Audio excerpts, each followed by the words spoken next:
Welcome to Trivia Viral. Our channel covers all the latest analysis and recaps on TV shows and movies, as well as interesting stories and facts that you may not have known. So sit back, relax, and subscribe to our channel if you have been enjoying our videos so far.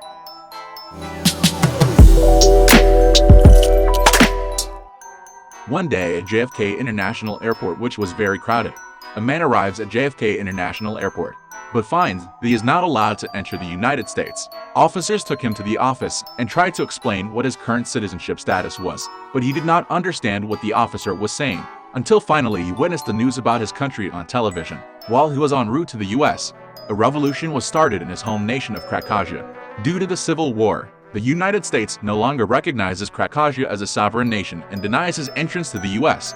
Unable to leave the airport or return to Krakosia, he instead lies in the terminal, carrying his luggage and a mysterious planter's peanut can.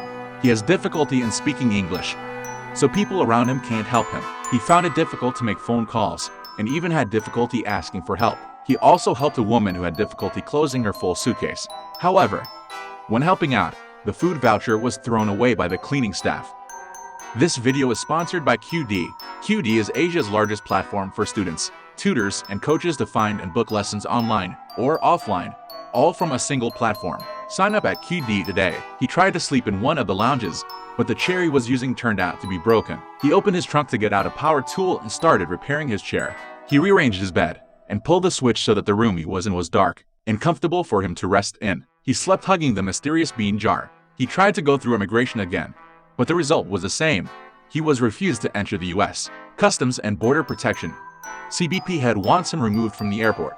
He collects money for food by retrieving vacant baggage trolleys for the 25-cent reward from the machine, until the head prevents this. He then befriends a catering car driver who gives him food in exchange for information about a female Customs and Border Protection officer, who the catering car driver is infatuated with.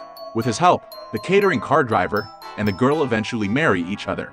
He meets a flight attendant who asks him out to dinner, but he tries to earn money in order to ask the woman out instead. He finally gets an off-the-books job as a construction worker at the airport, earning $19 an hour. He is asked to interpret for a desperate Russian man with undocumented drugs for his sick father.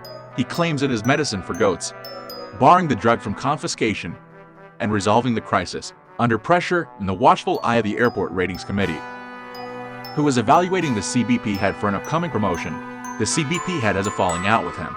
Though the CBP head is advised that sometimes rules must be ignored, he becomes obsessed with getting him ejected from the airport. An airport janitor exaggerates the goat incident to his fellow co-workers, and as a result, he earns the respect and admiration of all of the airport staff. One day, he explains to the girl that the purpose of his visit to New York is to collect an autograph from the tenor saxophonist.